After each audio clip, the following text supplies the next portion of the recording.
வணக்கம் விக்கல் சிக்கம். வணக்கம் வணக்கம் மக்களே, எல்லாரும் எப்படி இருக்கீங்க? அண்ட் இந்த லைவ்ல உங்களோட ஜாயின் பண்ணுறது உங்கள் விக்கல் சிக்கம் ஆல்ரெடி போஸ்ட்டில் போட்டதுதான்.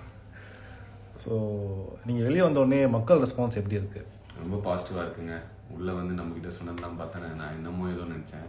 வெளில வந்தால் கொஞ்சோண்டு ஹேட் கமெண்ட்ஸ் தான், மற்றபடி ரொம்ப பாசிட்டிவ். இவ்வளோ லவ், அதாவது எப்படி சொல்கிறது, என்ன கமெடியனாக தெரியும், ரீல்ஸ் கான்செப்ட்லாம் நல்லா பண்ணுவாங்கன்னு தெரியும். வீட்டில் ஒருத்தனா பார்த்தது பிக் பாஸ்க்கு அப்புறம் தான். So thank you so much for the love and kindness. நிஜமாலே நீங்கள் எல்லாரும் சப்போர்ட்டிவாக இருந்தது தான் இந்த 107 நாள் என் ஃபேமிலிக்கும் என் ஃப்ரெண்ட்ஸுக்கும் ரொம்ப மிகப்பெரிய ஆறுதலாக இருந்துச்சு. So thank you so much. லைவில் சபரி கேட்டிருக்காரு, hi big fan bro. Hi, எனக்கு உங்களுக்கு பிடிக்கவே பிடிக்காது ப்ரோ. ஸோ வெளியே வந்த உடனே நீங்கள் ஃபஸ்ட்டு பண்ண விஷயம் எது? வெளில வந்தோடனே ஃபஸ்ட்டு வீட்டு சமையலில் சாப்பிட்டது தான்ச்சி. அது நிஜமாலே அப்பா எவ்வளோ வேணாலும் போட்டு தயிர் போட்டு பிரியாணி சாப்பிட்லான்ற ஒரு எண்ணம் இருக்கே. பிக் பாஸ் வீட்டில் எப்படின்னா பிரியாணினா தயிர் பச்சடி இவ்வளோ தான், அதுக்கு மேலே வாங்க முடியாது. நான் என்ன தயிர் பச்சடி தான் பிரியாணி வச்சு சாப்பிடுவேன். ஸோ அந்த மாதிரி இஷ்டத்துக்கு சாப்பிட்டது தான் ஃபஸ்ட்டு வெளில வந்து பண்ணது. பிக் பாஸோட ஓவரால் எக்ஸ்பீரியன்ஸ் உங்களுக்கு எப்படி இருந்தது? இட்ஸ் லேர்னிங் எக்ஸ்பீரியன்ஸ், நல்ல எக்ஸ்பீரியன்ஸ். நிறைய கற்றுக்கிட்டேன், இன்னும் நிறையா மேம்பட்டிருக்கேன், மெச்சூர் ஆகிருக்கேன். So yeah. ஆஃப்டர் பிபி எப்படி இருக்குது? Any update about your project? ப்ராஜெக்ட்ஸ்லாம் பேசிகிட்டே இருக்கோங்க, எதுவுமே இன்னும் ஃபைனலைஸ் ஆகலை. பட் நிறைய என்கொயரிஸ் வந்திருக்கு. ஸோ அதுவே ஹாப்பி, பார்ப்போம். அண்ட் கண்டிப்பாக பிபி ரிலேட்டடாக ஒரு ஸ்டாண்டப் காம்படிஷன் எழுதுவேன். அது கொஞ்சம் மாதங்கள் ஆகும். ஸ்டாண்டப் ஷோவில் எழுதுறது கொஞ்சம் கஷ்டம், உடனே டக்குன்னு எழுத முடியாது. ஸோ எழுதி ப்ரிப்பேர் பண்ணி I meet you with my show. But அதுக்கு நடுவில் அதுக்கு நடுவில் என்னோட பேஜஸ்லலாம் என்னோட எப்படி சொல்கிறது காமெடி கண்டென்ட்ஸும் வந்துருக்கும். அவ்வளோதான் அப்டேட். சுபி கூட பாண்டிங் பற்றி சொல்லுங்கள். ரொம்ப எப்படிங்க சொல்கிறது, ஒரு நேச்சுரலாக ஆர்கானிக்காக நடந்த ஒரு விஷயம். அந்த பிள்ளை யார் என்ன சொன்னாலும் என்னை விட்டு கொடுக்காததுலாம் வந்து நிஜமாலேயே ஒரு வரமாதிரி தான் நான் பார்க்குறேன். I am very very grateful and thankful for her and கனியும் கூட. ஸோ சுபி வந்து என் மனசில் சில ரெஸ்பான்சிபிலிட்டிஸ் எனக்கு இருக்கும் எப்பயுமே. அது சுபியும் ரெஸ்பான்சிபிலிட்டியாக நான் வச்சுருப்பேன். ஸோ பிக் பாஸ் வீட்டில் எப்படி நீங்கள் இவ்வளோ பொறுமையாக இருந்தீங்க? அது நம்ம கேரக்டர் அப்படிங்க, பொறுமை இழந்த தருணங்களும் உண்டுல. ஸோ அது நான் அப்படி தான். So yeah. ஸோ உங்களுக்கு பிடிச்ச டாஸ்க்னால் எந்த டாஸ்க் சொல்லுவீங்க, எதனால சொல்வீங்க?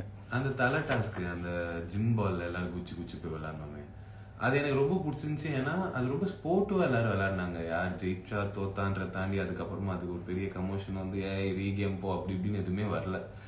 கேமாக இருந்துச்சு, கேமாக விளாடணும், அதை பார்த்து சிரிக்கக்கூடியதாக இருந்துச்சு. அண்ட் ஆல்சோ பிக் பாஸே அது வந்து ரொம்ப என்ஜாயபிளான தலை டாஸ்க் இதுதான் அப்படின்னு சொல்லியிருக்காரு. So being part of it was made me very happy. Bigg Boss வீட்டில் உங்களுக்கு மறக்க முடியாத ஒரு மெமரிஸ்னால் எது? மறக்க வேண்டிய ஒரு மெமரிஸ்னால் எது சொல்வீங்க? மறக்க வேண்டியதுன்னா வியானா உள்ள வந்து என்கிட்ட பேசினது. மறக்க முடியாதது சுபியும் கனியும் உள்ள வந்து என்கிட்ட பேசினது. சூப்பர். வெளியே வந்த பிறகு யார் கூட ஃப்ரெண்ட்ஷிப் கண்டினியூ பண்ணணும்னு நினைப்பீங்க? யாரோட சவகாசமே வேண்டாம்னு நினைப்பீங்க? சுபி, கனி, அரோரா அவங்க எல்லாரு கூடயுமே ஃப்ரெண்ட்ஷிப் இன்னும் அப்படியே தான் இருக்குது. வியானாவோட I don't think it's gonna continue. நீங்கள் வீட்டுக்குள்ளே கேம் ஆடும் போது உங்களுக்கு யார் ரொம்ப டஃப்பாக தெரிஞ்சாங்க? எந்த கண்டஸ்டன்ஸ் உங்களுக்கு ரொம்ப டஃப்பாக தெரிஞ்சாங்க? டஃப்னு இல்லை, ஒரு நல்ல காம்படிட்டர்னா கானா வினோத் சொல்லுவேன். ஏன்னா நான் ஒரு கமெடியனாக போனேன், பட் என்னோட அவர் ஜாஸ்தியாக காமெடி பண்ணிருந்தாரு. ஸோ எனக்கு வந்து அவர் தான் ஒரு காம்படிஷனாக தெரிஞ்சார். அஃப்கோர்ஸ் சபரி அந்த டாஸ்கில் அந்த ஒரு டாஸ்க்கை அணுகிற விதம் அதெல்லாம் சபரி நல்லா பண்ணுவோம். ஸோ சபரி அண்ட் கானா வினோத். நீங்கள் கற்றுக்கிட்ட ஒரு விஷயம் பிக் பாஸ் வீட்டில்னா என்ன சொல்வீங்க? எல்லாருக்கிட்டையும் தான் சொல்கிறீங்க, இது இங்கேயும் சொல்லிடுறேன்.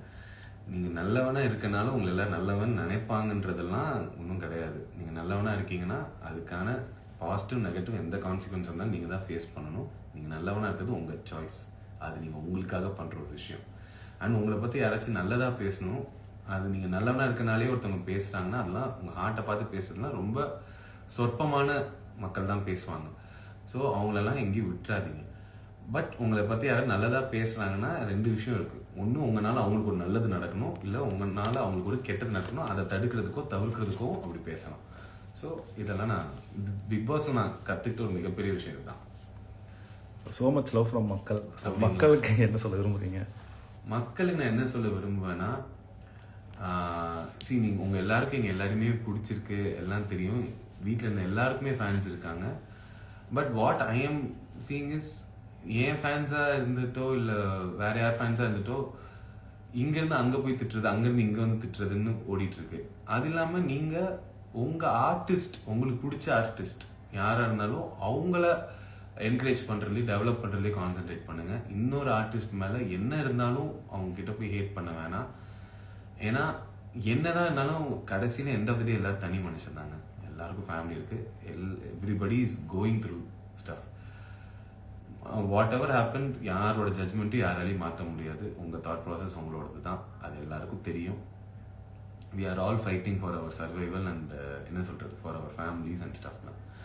ஸோ அது ஜட்ஜ் பண்ணுற இடத்துல இருந்து நகுந்து எம்பத்தைஸ் பண்ணுற இடத்துக்கு வந்து நீங்கள் எல்லாருமே உங்களுக்கு பிடிச்ச ஆர்டிஸ்ட்டை சப்போர்ட் பண்ணுங்கள். அதில் நிறைய கான்சென்ட்ரேட் பண்ணுங்கள்.